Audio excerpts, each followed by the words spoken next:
How's it going, guys? Welcome back to the Card Brothers. Today we're here with my homie Jay, and he has a extra spicy deck list that I want you guys to check out. He's done really well with it, and he's really proud of it, and it's probably only going to get crazier with the new Fire King support. So let's look right at it. All right, so we're cooking a little bit. I posted this on other channels before, but this is the refined version.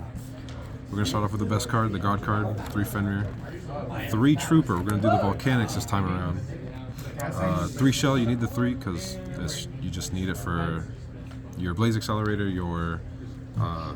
the free special summon, this card right here, nice. 2 Rimfire, you don't need 3 unless you're going to the grind game. But if you're going to the grind game, you're already at a huge advantage because you just cycle this over and over, and you just keep burning them. So 2 and 1's good. If you're looking for more aggro, a second one of these is not bad. If you play the second Volcanic Trap, that's not emission. Nope, it is emission. So if you play emission, play 2 of these. Okay, so that's okay. And then you play the 1 Scatter Shot. You play this because you play these. So if you draw any combination of this, Scatter Shot, if you draw this and either one of these, it's full Spright combo, and you get this engrave, you get the trap on field, you get a bunch of setup. So the reason I don't play 3 of these and the Blaze Accelerator Reload is because it just bricks, and right now you can't afford to play cards that don't do anything on their own. So yeah, that's the Volcanic side of things. And then we go to the Spright portion. The 3 blues, 3 jets. I was testing with this. Shouts out to Austin, he helped me open my eyes a little bit to how to properly play this build. If we focus too much on the Spright combo and the end result of what Spright provides, I feel like you kind of lose to yourself. The limitations kind of hurt, especially when you have to summon this first before Gigantic. I don't know, it sucks to deal with, so you just hard draw the cards, and then it works out a lot better for you. You don't have to rely on starter as much. If you have the 3 blues, the 3 jets, you can just kind of pop off without needing all that. Also, it makes getting ashed so much better.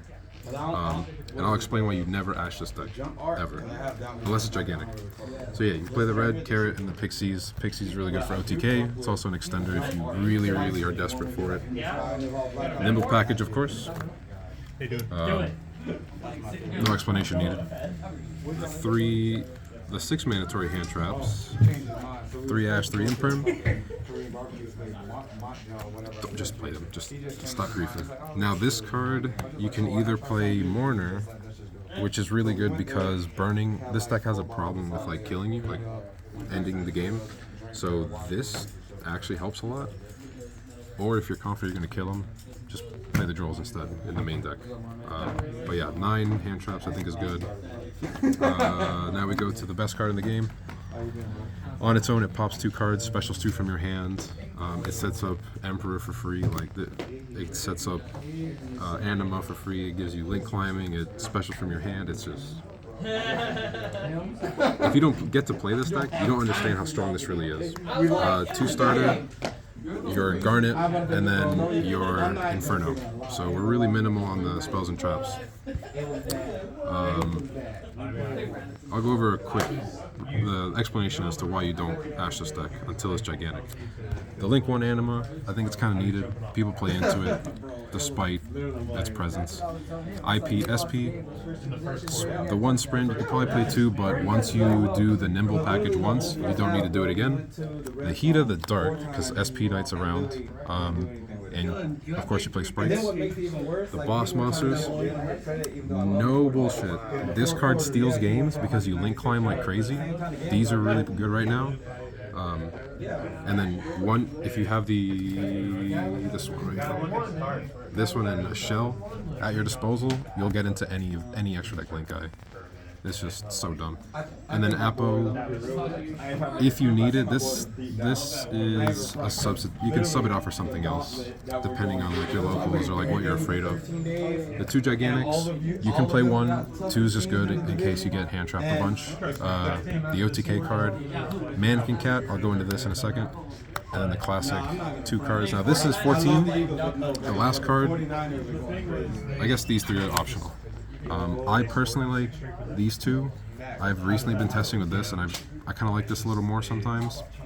But the cards that come up the most, I say, are just these. If you want to play safe, just stick to these 2. The Apos, I think, too situational with more testing done. Okay, the reason you don't Ash this deck until Gigantic. So let's say I do this. Happens all the time, right? You're terrified of this. If they're bad, they're going to Ash you here.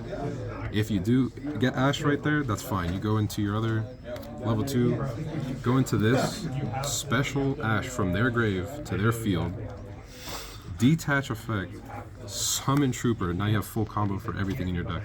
This will search this will pop the token, which will send this. This will banish itself to send Emperor. Emperor will summon itself, set the trap, and then you have full sprint combo right here, and then you get into all your sprites for free. That's crazy. It's insane. And then let's say even I tested Parallel Exceed, by the way. Parallel Exceed only made ashing this deck worse, but it didn't provide much else. What was the other one? Another thing you don't ash. I think it's just that. Oh yeah, don't ash that. Yeah, the only thing that's good to ash is Gigantic, because at that point, usually you can't go into Mannequin Cat and kind of like pick the game back up for yourself. So, side deck. Again, this or Mourner. I feel like if you're gonna side this, main the Mourner, and if you're gonna main this, don't play Mourner at all. 3 Veiler, broken ass card. Gamma Seal, underrated as fuck. The 3 Crows, hand traps galore. 2 Talons, and then the Harpies. I think if you're bringing it to a regionals, just take out the Mourner, put in the Drolls, and then side maybe backer removal, Lightning Storms or something like that.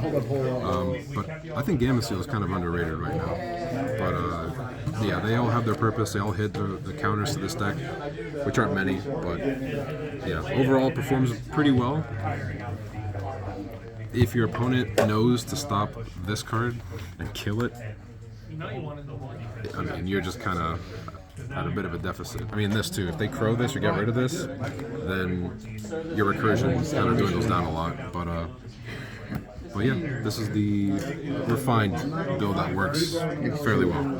Awesome. Thanks so much. Yeah. Shout out to you, man. Let me know what you guys think in the comments below, and I will see you guys in the next vid. Throw some ideas out. Yeah, please. Peace.